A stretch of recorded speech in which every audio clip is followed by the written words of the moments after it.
Well, we have to be careful about what we know about Syria because there have been no international inspectors on the ground looking at chemical weapons and stockpiles. They've looked at the results of a chemical attack on 21st of August. The general figure that's been acceptable for the last 10 years, really, is about 1,000 tons of mixed chemical agent, mustard, 2 nerve agents, VX and sarin, and a few other lesser amounts of other sort of derivative agents. But that's an estimate. Their capability, production capability, was much larger. Now, what we don't know, did they go ahead and produce to max? I don't think so. I think roughly 1,000 tons, which is a significant amount, will be in the final range if and when we ever get into Syria.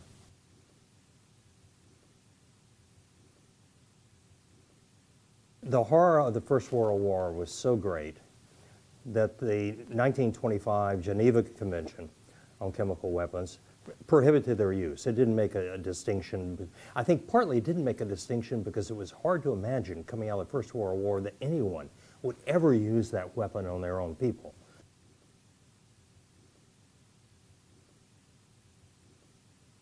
It makes the tracking of who's engaged in their production difficult. The facility necessary to make chemical weapons too can, unless you're on the floor and looking at it, staring from space, it can look like any number of petrochemical, pesticide factories, what have you. That's why on-site inspection is so important.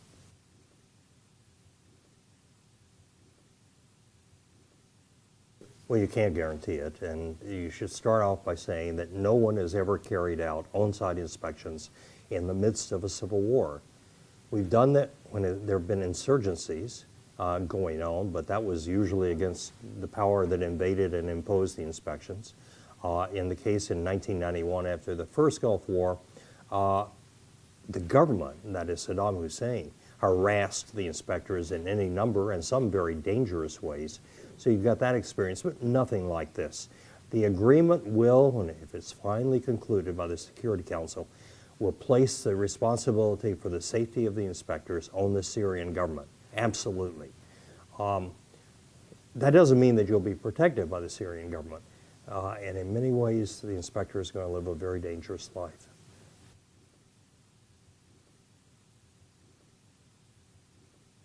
If I had to place a bet, I would say they probably are being moved. You do have, in the case of Syria, a large amount of assets, generally called national technical means. All that means are satellites and drones looking at Syria because of the civil war. Would they detect everything? Not if you're clever and not if you're moving small amounts. There is a great danger of their falling into hands such as Hezbollah and being moved across into Lebanon or to Iraq and then around back into Lebanon. And that's one of the reasons you want to get inspectors on the ground as quickly as possible to inventory and secure those weapons.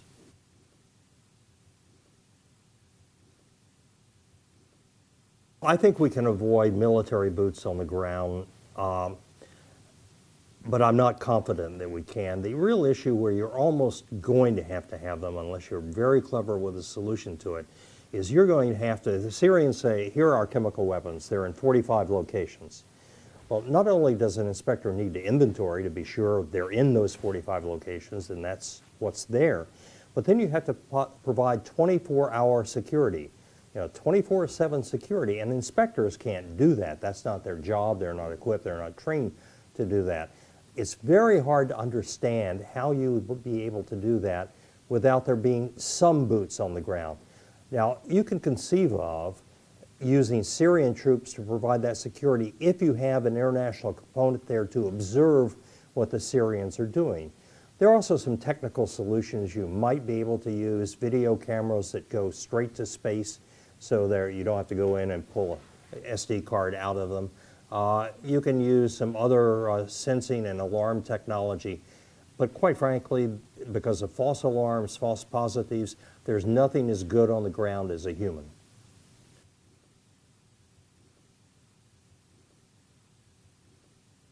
Very carefully, I hope. It's probably the most dangerous part of the operation. Their chemical weapons in Syria, some of them are 30 years old. Chemical weapons leak U.S. chemical weapons leaked when we went back to look at our old stockpiles. Iraq was filled with leakers. It was a constant problem for the UN inspectors who were there. So you've got that issue. Then if you think of transporting them, the agreement spoke of possibly moving them to some location near the coast. The coastal region is where the Assad forces are more in control than the interior. The problem is the road network, and you've got to move them. You have to worry about an accidental explosion or leak, a road traffic accident, an ambush that could occur. The Syrian roads are probably the least secure aspect of all of Syria. So it's just filled with them. Then you've got a real problem. Where are you moving them to? I really don't see in the final estimate any alternative but to destroy the majority of them in place or very near to where they're found.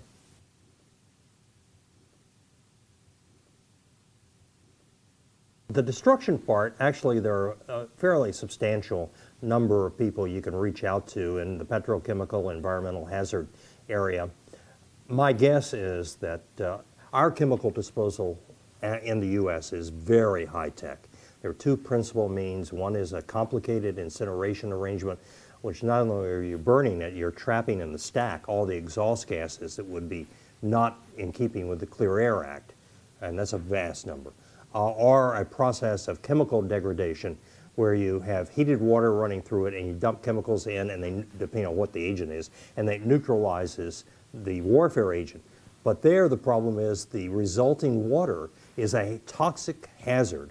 Now it's not a weapon, but it is a toxic hazard which we have strong rules in the U.S. about how you have to control them. The issue is you've got to do it according, I think, according to the air regulations, environmental regulations of the country and its neighbors. I mean, these things do go, particularly in the Middle East, they are transnational acts and flows.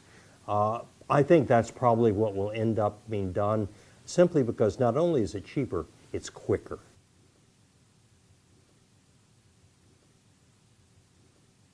What the inspectors did was very clever. The Security Council tasked them with determining whether chemical weapons had been used, not with who using. And so what they did is said two of the weapons were still, they had landed in place and you could backtrack the azimuth. Well, they were far enough apart that you backtrack the azimuth path. They cross exactly in the middle of a well-known Republican Guard military base outside Damascus.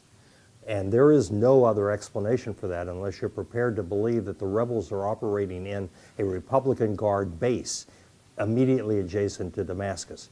That I find very hard to believe. Now that will not stop the Russians from making their interpretation. The problem, I think, is political. The longer they stick to the guns that Assad did not use as chemical weapons, this was a rebel attack, the more you've got to question whether this deal is really serious and going ahead.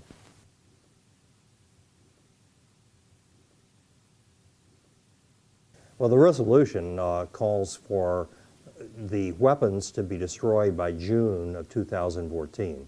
I think that's aspirational. I think it's not really feasible, but I think it's good. The other timelines, we're already almost on them. You and I are talking on a Wednesday. By Friday, 2 days from now, the Syrians are to come forward with their complete inventory. Now, supposedly, also this week or early next week, both the Security Council was to have a resolution which codified how this inspection regime was going to work, and the OPCW, which is the organization that executes the Chemical Weapons Convention, a much smaller organization, really has been sort of a backwater to larger organizations, was supposed to have a resolution authorizing them to take the lead role in this and how it was going to be financed and done. Then all the inspections were to be carried out by the end of November, identifying and evaluating and checking the Syrian declaration and interviewing people who had worked in the regime's chemical weapons production factory and destroying the production facilities themselves. All that was to be done by the end of November. Now, we're past mid-September right now. That's a huge job. And you asked really the key question. How many people is it going to take realistically to do that when you've got some real concerns? You're probably not going to be able to use any significant number of Americans or Russians or probably even British and French as inspectors. And you're talking about the countries that have the largest manpower pool of people who are familiar with chemical weapons, of their detection and evaluating them and all. So that means, can you find enough Scandinavians? Perhaps Germans will qualify, and Belgians as well, and enough people from, you can't even, the Middle East would be a natural pool, but this is so polarized the region, the Saudis are probably not going to be acceptable as inspectors because there's a Sunni-Shia split in one area of the mini fractured regime. So you're going to have to look to Latin America. You do have a significant body in Brazil and Mexico of people who are not familiar with chemical weapons but are familiar with petrochemical industry. So if you can mix in just the right amount, you can do it. It's not the ideal way, but this is not the ideal set of circumstances. So you just simply have to say the goal is important enough that let's break a little crockery and do it in a non-standard way.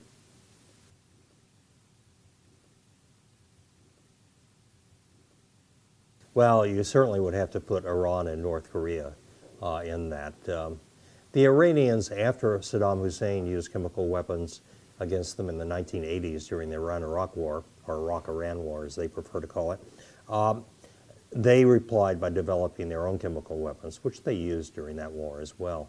I think none of us have a good understanding of how large that is, but that's certainly a large one. The North Koreans, we know from various sources, have it. There have been enough defectors out who have talked about it. But there again, you don't know how large it is. Most of the attention has been on their nuclear program, not on their chemical weapons program.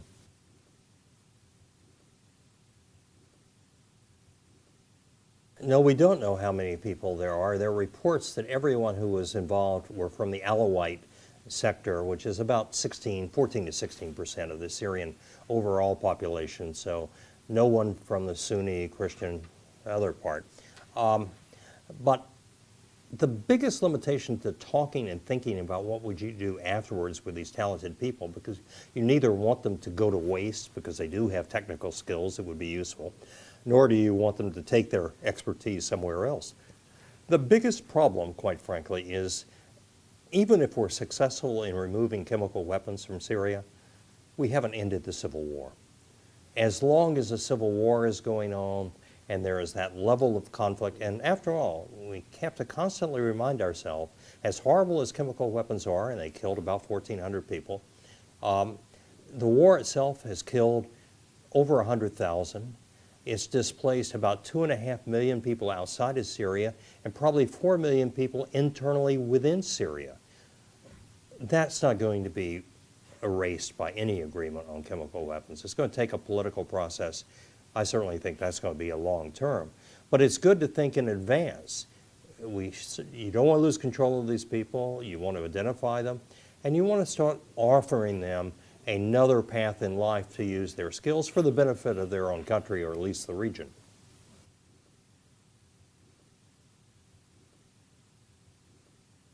Do it as quickly as you can, and I mean this in a political sense.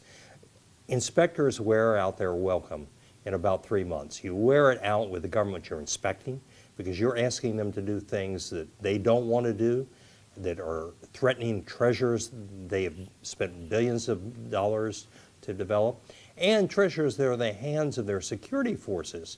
Assad looks like he's in control. Believe me, the military and the security forces have a lot to say about it. And inspectors continually threaten. In Iraq, I can't tell you, it must have been every week I was there. I had Iraqis explaining to me how we were creating a very tough time for Saddam Hussein. My reaction is, I'm glad. But you have to realize that. The other driver of the 3 months is the people who support this also will lose interest in supporting the inspectors. They'll lose interest for several reasons. Other disputes will come around and they divide on that. This is particularly true of the Russians and the United States. When Iraq started, it was the Soviet Union for about 2 months, and then it became Russia. Other things started to intervene, and the support of UNSCOM, the UN Special Commission on Iraq, weakened considerably. But even your own government, the people in the West who have the most interest, other things will come in, and most of all, they have, this president particularly, has invested himself in the success of this. It got out of having to use military action or going to Congress and being rejected and having the American people say no, they didn't want to have military action. So the last thing in the world the president wants to have to do is to go back and say, they're cheating, it's not working. And yet, as an inspector, you have to speak the truth to power.